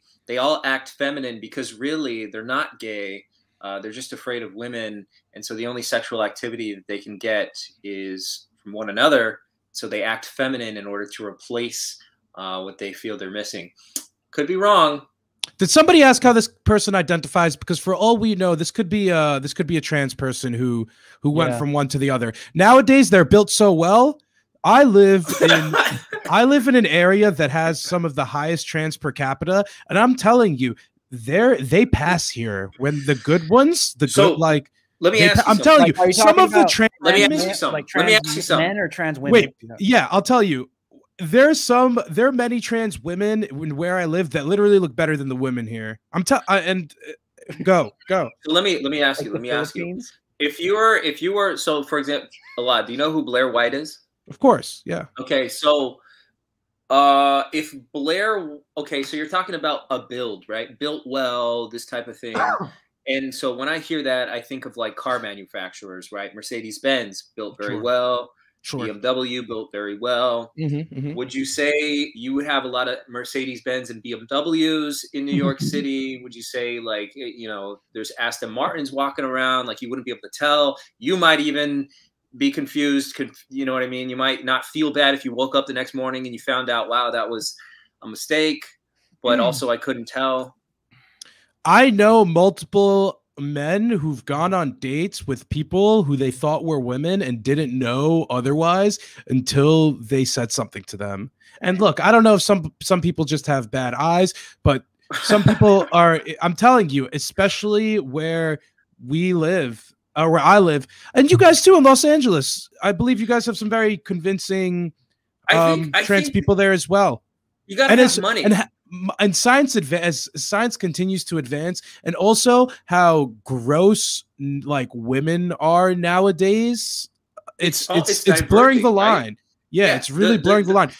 Butch girls used to get the benefit of the doubt. A large girl, a gross woman may have gotten some benefit of the doubt, but nowadays it's like, yo, I don't even know if that's a fucking chick or not. Like, she doesn't get the benefit of the doubt. Hey, no. What were we watching earlier, Fia? We were watching. There's this video game that came out, right? And like, okay, you know, like in the video game industry, like the chicks are always just like super hot, like big, gigantic boobs, and like this fantasy woman, right? What's like that? What is that? The real tournament? Is that what it's called? Yeah, like those video, right? Unreal, like, all those games, like the fighter games, like that's Tekken, all that stuff, right? Yeah, like huge. So there's this new game. I forgot what it's called, but there's this new game that came out, and there's like these. I think he was a gay guy, bro. Like I think he was this like gay gamer critic, so it made sense that he was like criticizing the woman, right? So like he's criticizing the female body. And he's saying, this just seems so 2000s type of art and her physique, and like just criticizing that the woman was like just super like built and beautiful and hot. And like, it's like, you're like, what? Like, but they put these people in this stuff. So they try and condemn women looking great because they're gay to try and make everyone else feel like they're not normal if you're straight. You see what I'm saying? Gosh, what was the name of the game? I gotta. It's a hard time to be a lesbian because a lot of lesbian women are believing they're trans. I'm serious. I'm like, and they're lesbians who speak out about this issue. There's one journalist, her name is Katie Herzog, and she's a lesbian who speaks out about this issue. And there is like a dwindling number. A lot of the people who end up becoming non-binary or trans are gay women.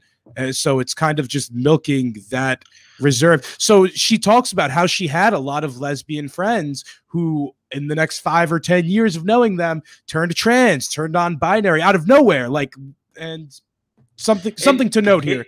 It was interesting because in like 2014, I remember reading an article about how being trans and being a lesbian, they can't coexist because traditionally a lesbian is like, I'm a woman who likes women. But when you're trans, there's no difference between man or woman. You can just freely transition between either of them. And so there's an issue there. And so there's this big battle between trans and TERFs, right? You guys have seen that term before, trans exclusionary radical feminist. And it's like it's this term that's thrown out there by the trans community at lesbians that are like, no, women are women, men are not women. And it's actually, it's wrong to think that there is no difference. There's absolutely a difference between men and women, whether you're a woman who likes women or you're a man who thinks he's a woman that likes women. There's absolutely a difference. So it's really interesting to see that. It's really interesting to see that. I think I follow, there's a, look her up. She's called the Offensive Tranny on Instagram. Yeah.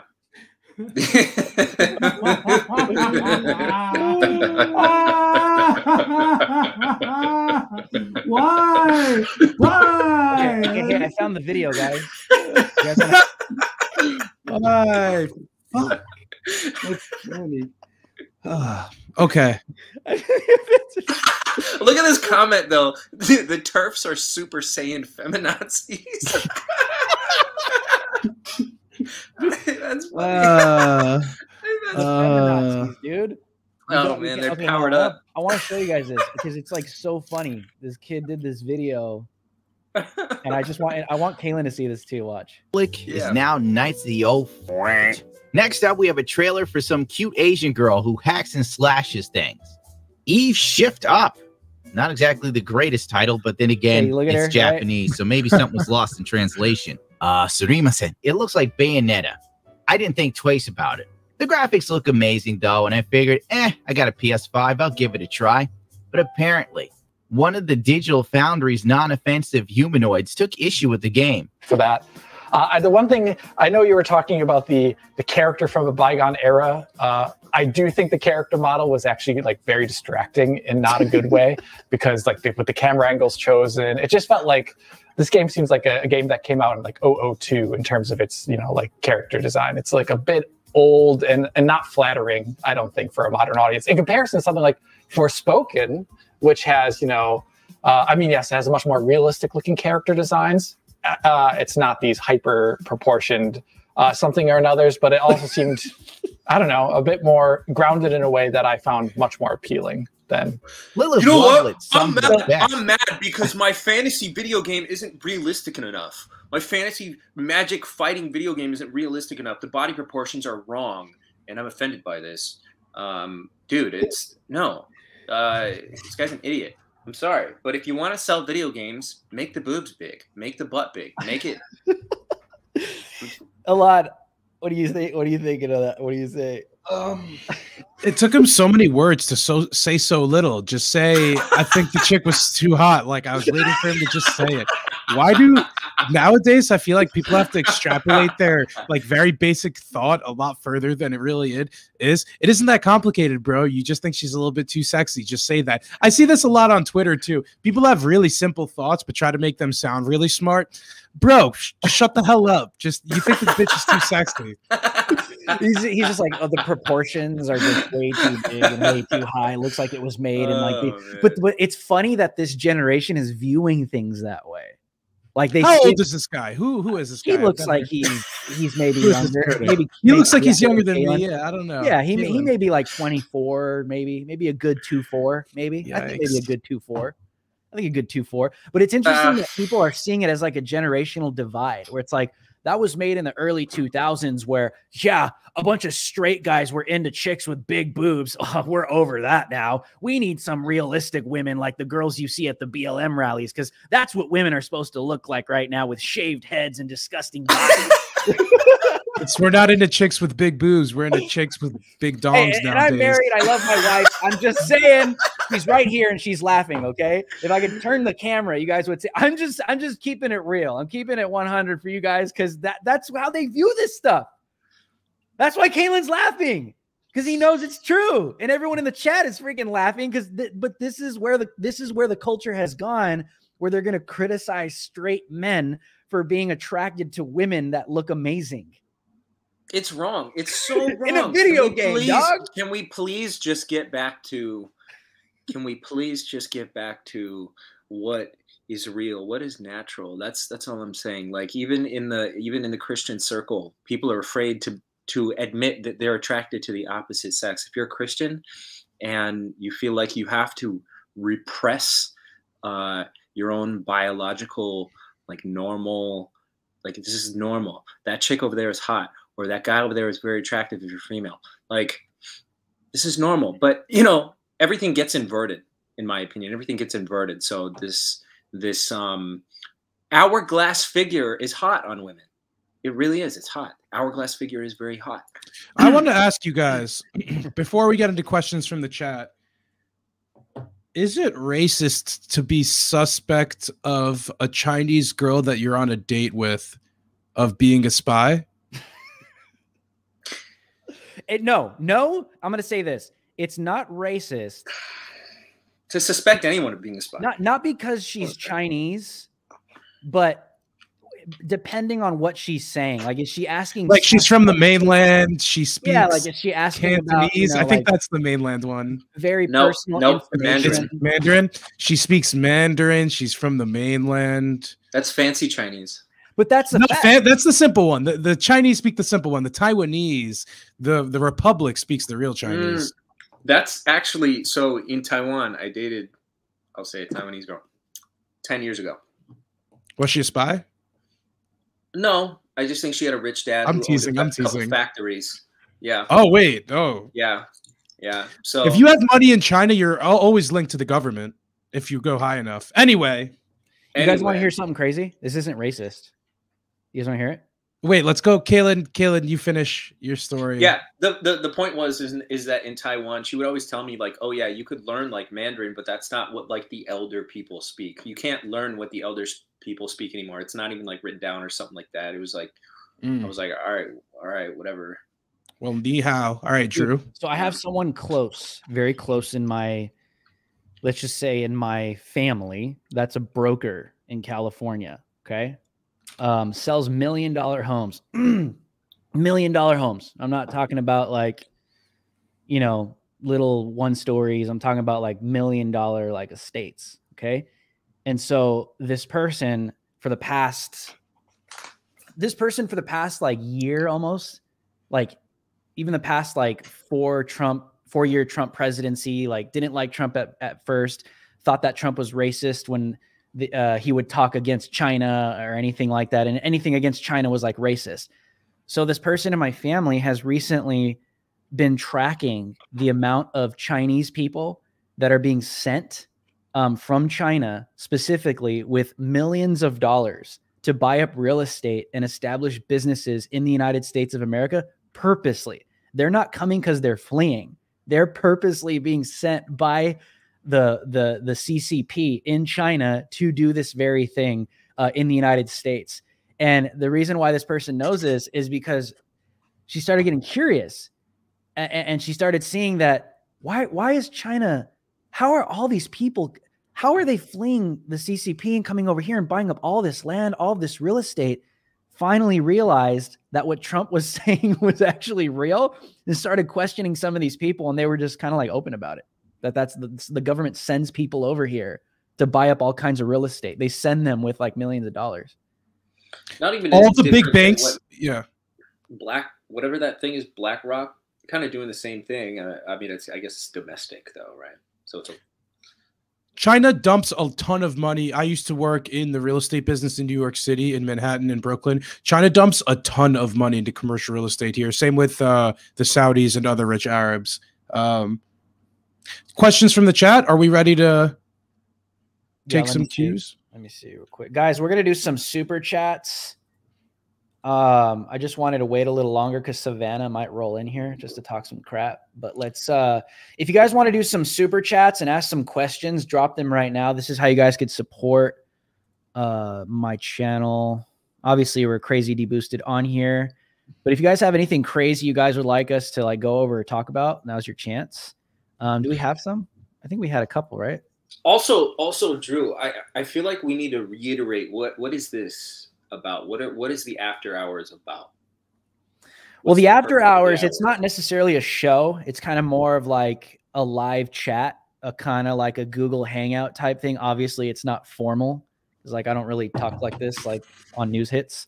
But it's just kind of for a place for anyone to just come hang out, listen to us talk about whatever's relevant in the news cycle or whatever's trending, whether it's politically, culturally, or anything. It doesn't have to be so like robotic and like making like the most like soundbite political statement. Honestly, it's just a place to hang out. That's like my vision for this. I don't have this massive grand, you know what I mean? Because I think there's a lot of people that get sick of that kind of content. I mean, that there's a place for that. We make that content. I make that content where it's like very professional and it's out there. But I don't know. I think a lot of people, I get a lot of messages. People just kind of feel like isolated, you know, they feel alone. And I get a lot of those messages where people are like, we just like need a place to hang out. So I would hang out with Alad if I lived in New York. I would hang out with Alad probably all the time. I just feel like he'd be like. I just feel like Alad has a lot more friends than he realizes. I think he would be like, no, my bike is broken again. You know, or something. No, I have to continue saying I have no friends, or else I can't perpetuate my victim complex, and that's what you know. Everybody's about the victim complex nowadays. So that's true. I can't up it because I have too many friends. And people think me and Savannah are related. That's funny though. Hold on. Yeah. What is this? I gotta read this one. Sad and lonely is better than gay on meth. All right. Comment of the year. Wow. All right. We have a couple super chats, and then we'll take some questions from the chat. We have a $10 super chat. Shout out to, how do we pronounce that? Mitsquitsy? Shout out to you. Mitsquitsy says, I'm from Los Angeles, and a lot of dimwits I know were scared by the recall because it was labeled as Republican, so they lost their ish. Also, they love that mandate boot. Balls deep down their throat. The Democrats had such effective marketing on this whole recall. And, you know, they were completely right. There's this one picture of, you could have whatever thoughts on Donald Trump, but there's this one picture of Larry Elder like shaking Trump's hand. And if that picture didn't exist, the election might have been totally different. Californians don't like Trump. Breaking news. I don't know. Breaking news. No, you could. Trump didn't like California. He never came here. I'm pretty sure. Sure. Oh, I mean, but this is the California recall. So the Larry Elder being attached to Trump isn't. Yeah, it doesn't. Yeah. See, but that's you know what else? You know what else helped? You know what else helped, Gavin? That 500,000 that came from Mr. George Soros. That's that well-documented campaign fund right there. I'm not as cynical about money in politics as most people. George Soros donated to a losing candidate here in New York City, so the shekels could only get you so far. That's not anti-Semitic. I'm Jewish, and George Soros is an Israeli, so he doesn't use shekels. I would. I'm Israeli anyway. No, but I think it's true. I think the brand of politics. I don't know how long this is going to last. I think it may last. Who knows? Maybe, you know, Trump's going to be gone, like physically dead. Like, how old is he? A lot. He's like 78, 9 or 78. Really? Let's fact check. He's up that. there, right? How old is Trump? And I'm not being disrespectful. I'm just saying he's 75. I was wrong. He's 75. 75. So he'll be here. What? I think Joe Biden's 78. He'll be here. What? Another 20, maybe 30 years. Maybe. I don't know. Joe Biden is 78. So yeah. So like 2 years older. So when this like you could brand a campaign anti-Trump and America First and be 100% successful at this point. Like if you want depends on where. Yeah, where, right? Like where? Depends where. Depends like, on what state, yeah. Like California, New York, hardcore blue, Portland, anything like that, right? Like what is it? Virginia or West where not Steve Mnuchin, Manchin. What state is Manchin in? You're not going to win on like an outspokenly American First platform there, but I'm sure, I don't know, where's that guy, that handsome guy, who's that handsome rep running somewhere in Washington in the super blue district? You could be as American First populist as you want there, because obviously, you know, that's going to be Republicans running against Republicans there. So, you know, when you zoom out a little bit, you know, in different areas, they might be redder where it's Republicans fighting each other versus these more purple states where it's Democrats versus Republicans. And like New York City, for example, is still interesting political wise because our New York City mayoral race, like the most conservative Democrat was a former cop. So, you know, who was a proponent of stop and frisk. So I don't know. Mm-hmm. We have another super chat. I want to toss this one to Elad. Logic Rex, we salute you. Shout out to the chat. All you guys are amazing. Thank you guys for the support. You guys are dope. But Logic Rex for the $2 super chat says Assembly Bill A416 in the New York Senate. Will it pass? Do we know what this is? No. No, I'm sorry. Let's look this up. Let's look it up. Maybe I should. What is it again? What is it? It's Assembly Bill A416. Assembly Bill A416. 16. Let's see if I can get this up. New York. All righty. New York State's Assembly. Ooh, this is interesting. Okay, let me get this up. Hold on.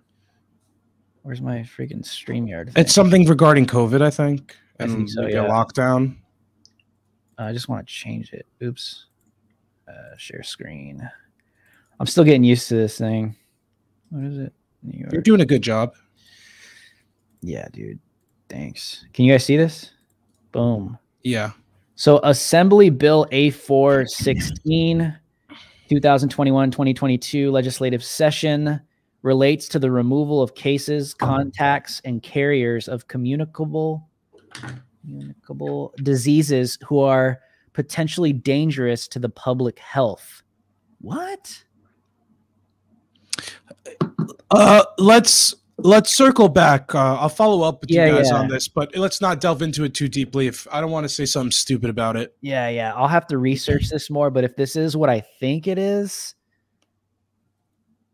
I don't think the mandates are going anywhere anytime soon. That sounds like I don't know if this is what it is, but it sounds like a pass to just start rounding people up. That's all I'm going to say. I'll leave it. I don't think we're rounding people up either. Yeah, I don't know. We'll see. We will see. Okay, we have some more super chats. We have another super chat. Let me scroll down. We have a $10 super chat. Shout out to Denise Coop. Denise Coop with the $10 super chat. We salute you. Denise says, hey guys, just a thought on the college kids wearing masks as a symbol. It's a form of martyrdom. Look how much I'm willing to suffer just because I care so much for everyone around me. What do you guys think? That's her thought. That's like what I was saying. It's like a manifestation. It's like people are doing it because they love their neighbor. I'm putting the mask on because I love my neighbor. It's, yeah. Should lock themselves in a box because they love their neighbor. Just lock yourself in your house. Exactly. I love your neighbor. Yeah, I love my neighbor so much that I'm never going to come out. I'm never going to show my face. Never going to smile publicly ever again. You know what trips me out about this, and I say this a lot on the show, is like we have a generation. You know, I know you guys have your own, you know, religious beliefs, and that's fine. But I think we could all agree that we have a generation here that is 100% in opposition towards anything that is Christian or, you know, Orthodox Jew or anything that has to do with God. I think with this neo-Marxist atheist generation, we see that there's this aggressive pushback towards anything that has to do with God or religion. And the answer is always the same. You're trying to control me. You're trying to control me. It's legalistic. It's controlling, and your God is filled with hate. Right. And you're just so self-righteous. You just want everyone to be perfect. And I could never be perfect, but it's just, and you guys can attest to this. When you go to these protests and when you go to like the riots and you're around these people, like, these are like, I've been to some pretty legalistic churches, guys. I was a youth pastor for like 6 years. I was in ministry for a long time. I've been in churches where like, it's bad, you know, and I could see why a lot of kids feel this way. A lot of synagogues are like that too, you know, they're just over the top, over the freaking top, you know? But these kids are like some of the most self-righteous people, bro. Like their cultism, especially when it comes to like climate change and their lifestyles, and you can't eat this, and you can't, your carbon footprint has to be minimized to this. Like you have to speak this way. If you don't say the right thing, if you give the wrong gender pronoun, you are instantly canceled from all, and there's no forgiveness. It's never any forgiveness with these people. There's never any mercy or grace. To me, it just blows. And I don't know if you guys agree with this, but me, it just like blows my mind to see a generation that is so anti-legalism be the most self-righteous generation that I think we've probably seen in a long time. Because you got to be honest, man, these people are just self-righteous beyond your freaking wildest dreams. I mean, I've seen it. I've personally seen it while I'm out at these protests. Like the stuff these people freak out over, it's like a religion. I don't think they believe in God, but they believe in idols. They believe in religious. It's their own idolatry is what I'm saying. They find their own symbols to praise. Yeah. And they honestly, it's a product of social media as well. People look up to, like, honestly, some YouTubers, some of their favorite people, some of their favorite influencers, some of their favorite athletes, musicians. Those are the role models, and almost become like a lead religious figure where their word becomes like a preacher almost. Their word is the truth.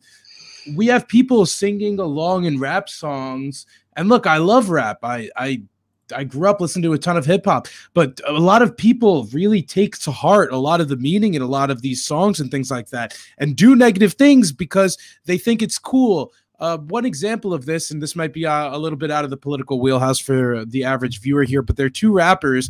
There's one rapper named Future, and there's another.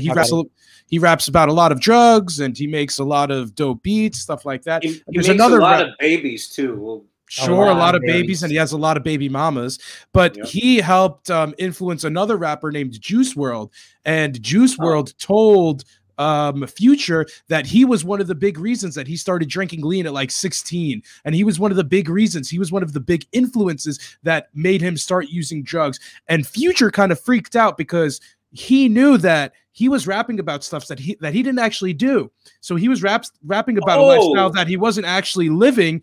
Juice WRLD is taking this to heart, and not too long after that, Juice WRLD ODs and dies. Juice WRLD was this, you know, he was a superstar rapper before he died. And these, I mean, some people don't take into account their influence, but also we've become a very influential and easy to be manipulated type people. We hear something, we embody it. It has a catchy tune. We embody it. We do it. We don't even know that there people are lying to us. And for some people, it costs them their lives. It's kind of like the WWF. You know, I know Kalen didn't think it was real when he was little, but I did. Like, I would watch The Rock. I would watch, you know, Stone Cold. I would watch that stuff. And like, that was my UFC when I was like 12 years old. I'm like freaking out over here that, you know, The Rock is like doing what he's doing. And I thought it was real. Like, I would watch that. But because I was a kid, I don't know, but I know maybe Kalen was more based than I was when I was little. But when I think the majority of young people that watch this stuff are like, this is reality. This is real. You know, like this is actually taking place. Like, and I'm just speaking for myself. Okay. Maybe this is embarrassing, but when I was a little kid, I told my wife this the other day. When I was a little kid, I used to think that everything on TV was live. Like everything. It was just live. Yeah. I don't know if you guys thought that, but everything I saw on TV, I thought it was live, whether it was a movie, whether it was like a Survivor or whatever it was, I thought it was live. And I'm just like, that's crazy how they like do it all so perfectly in the commercials and the timing. I'm like, wow, you know, but like a lot of young kids look at SoundCloud rappers. A lot of young kids look at what's happening in the culture. They look at politics. They think that some of it is real, right? They think that AOC does what she does is genuine. They look at this stuff the same way, like that Juice WRLD story. That's reality. That's real, but it's not. It's like it's a frame. It's a business. There's like a massive freaking glacier under the water of what you're seeing at the top. Like there's a reason why people do what they do. A lot of neocons, even in the conservative movement, there are people, we know people that we could name by name that literally grift off of saying what they know needs to be said because the conservative base will just eat it alive.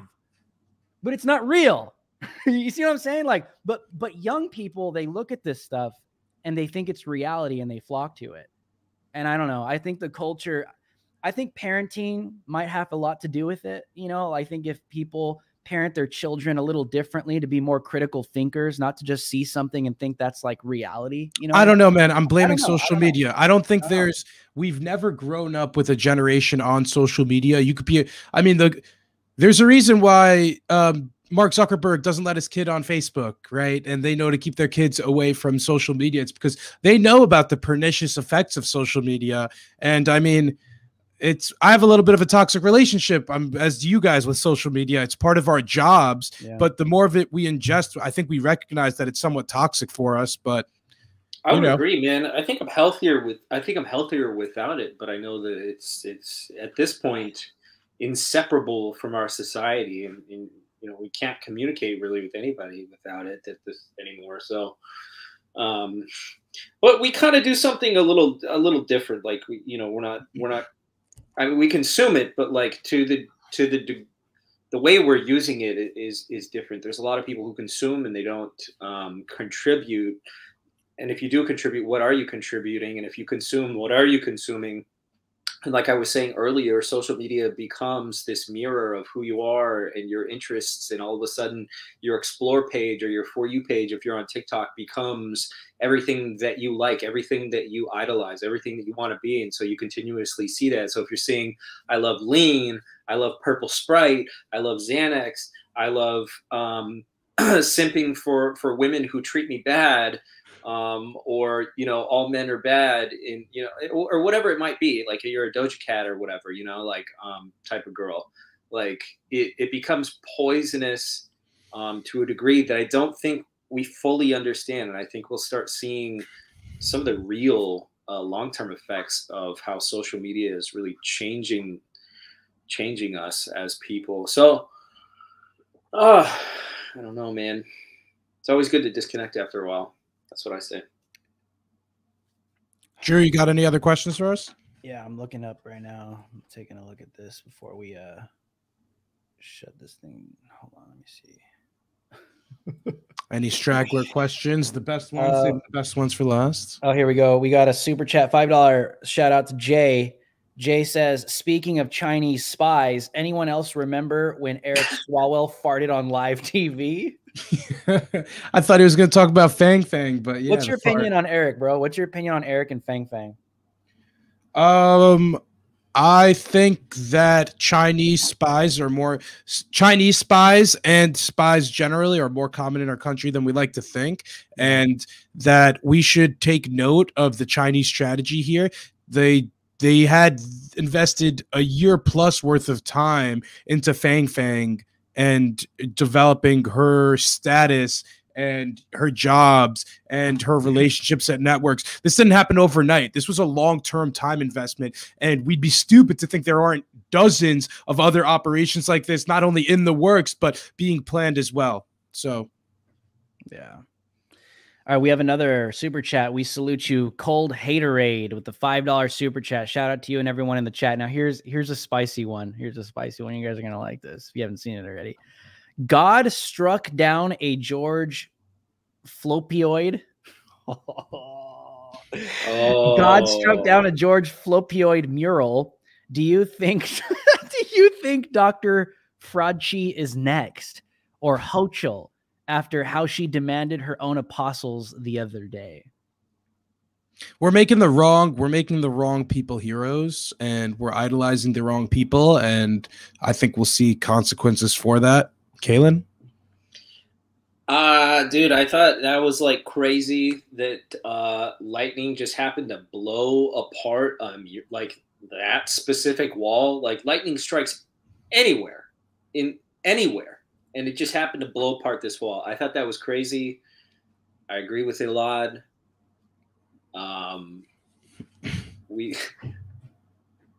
Do I think that Dr. Fauci is going to be struck by lightning? Probably not. But he was nominated. Wasn't he nominated the sexiest man alive, Kalen? He was. I want to know, what did he have to do to get that title? Because he's obviously not. He's a creepy guy. He's weird. And I don't know. I must not have been in contention. Yeah. But no, seriously, how does someone like Dr. Fauci get to that level? It's all networking and finesse. This isn't a real. The same with all these awards and all this stuff is just networking and positioning and, and rubbing the right back. So I don't know. The cool kids are all in a club together, and they love patting each other on the back, and they love hanging out at events with each other and giving each other little trophies and talking about how great they did. And wow, that was a really good act that you did. I really believed you're crying, whether it's political theater or silver screen acting. Like it's all the same. They're all buddies. They're all friends. You know what? Breaking news. Scriber just listed me as world's sexiest man too. So I don't know. Scriber just gave me an award. Said Alad's world's sexiest man. I guess Fauci got some competition. He's got that competition.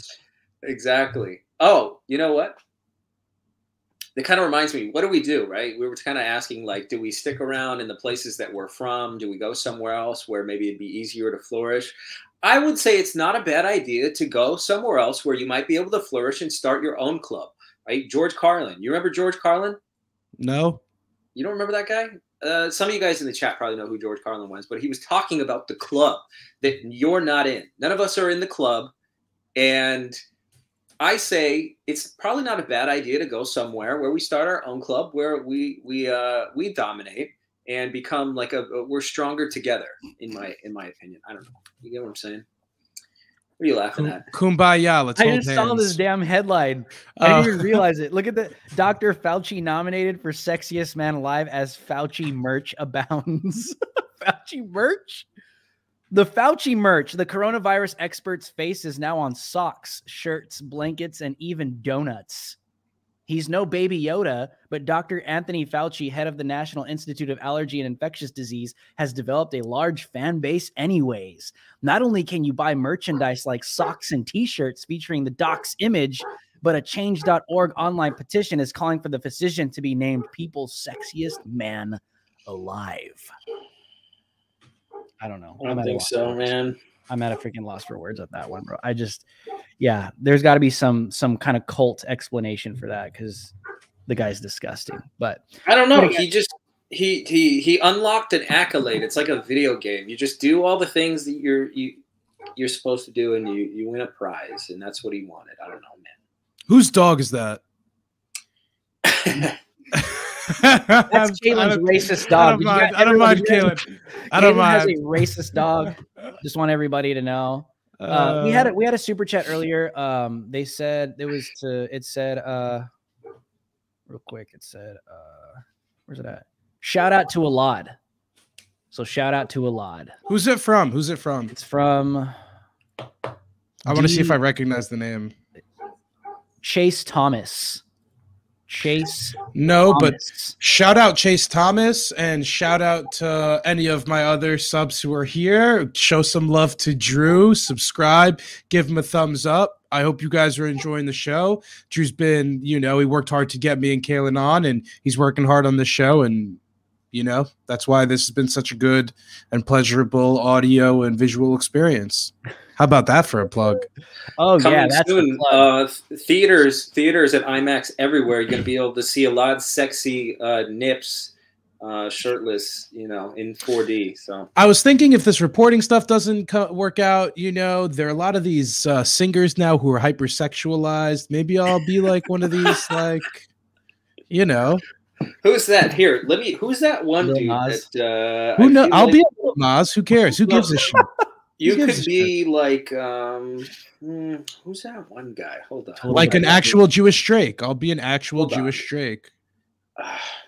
Is I don't Lil want to Nas' say features pregnant? like a pictures little also Dicky. Like you want to be like a little. Oh Dicky? no. I don't want to make fucking funny music. That's lame. I want to make I want to make yeah. Hey, everyone's asking what Alad's OnlyFans are. It's still too exclusive. I need the reporting career to flame out first, but when this flames out, maybe we'll move into some OnlyFans, some singing, some body stuff. Because look at this chest hair. I don't. Anyways, guys, well, I think we're gonna wrap it up for tonight. It was fun after hours. I think this is cool. We had a good little group in here. Kaylin, where can people follow you? I know we got some. I linked your Twitter in my description, but where else can everybody follow you guys? You can follow me on Instagram @FromKalen. Pretty much any social media that you have. If you just search up @FromKalen, FROMKALEN, you can find me. Go ahead and head over to www.scribernews.com. Get some free speech in your inbox. We're the only online news outlet that has a bias meter. So when we post articles, you can rate that bias. Follow us there. Also on Instagram, Twitter, @ScriberNews. Here it'll be my pitch. I think original reporting is extremely important, especially in today's day and age of repackaging news. And that's what I do, mother effer. I do original reporting. I'm on the ground getting the real news that other mother truckers are too lazy to get to you or don't want to for whatever reason. So the best way to see and keep up with my original content is going to my YouTube channel. You can just search up ELAD, the name, that's my name, Alad, but the name of the YouTube channel is Barely Informed with Alad. You could find me on other platforms with similar names, but YouTube's the best place, and that's where you'll find all the original content. If you enjoyed this show, don't only check out my channel, but, check out Kaylin's stuff and give a thumbs up and leave a comment and all that good stuff here too. And also, give Elad a sub if you think that he should start producing music like Elliot Yamin. Elliot Yamin. Come on. Is she Jewish? It's a man. Jewish? It's a man. You should consider it. You should really consider it. Hey, I'm looking forward because one day Bryson said he's down to make a song with me. So I'm going to have a couple of sick freaking features. You remember this guy? Huh? No, I feel who is this guy? Should I know this guy? Send me this song. I'll give it a listen. Wait, you're gonna get us copyrighted. Don't play it. Don't play it. Don't play it. Don't play it. Don't play it. I didn't know. Kaylin, send me the song. Send me the song. I'll send it to you. You'll know. You'll hear it and you'll say, "Hey, I recognize this." Yeah. All right, I'll send it to you, Drew. Alrighty, guys. Yeah, send it. Love you guys. Make sure to subscribe to the channel. Hit that bell notification. What happened? What happened? What happened? Did we get a strike? Did something happen? Strike? I don't know. All right, guys. Make sure to subscribe to the channel. Hit that bell notification and share this video far and wide. Follow Kaylin. Follow Elad. We will see you guys maybe next Monday, maybe the next. I don't know. This is just fun, and I think it's fun hanging out. So love you guys. Until next time, stay free.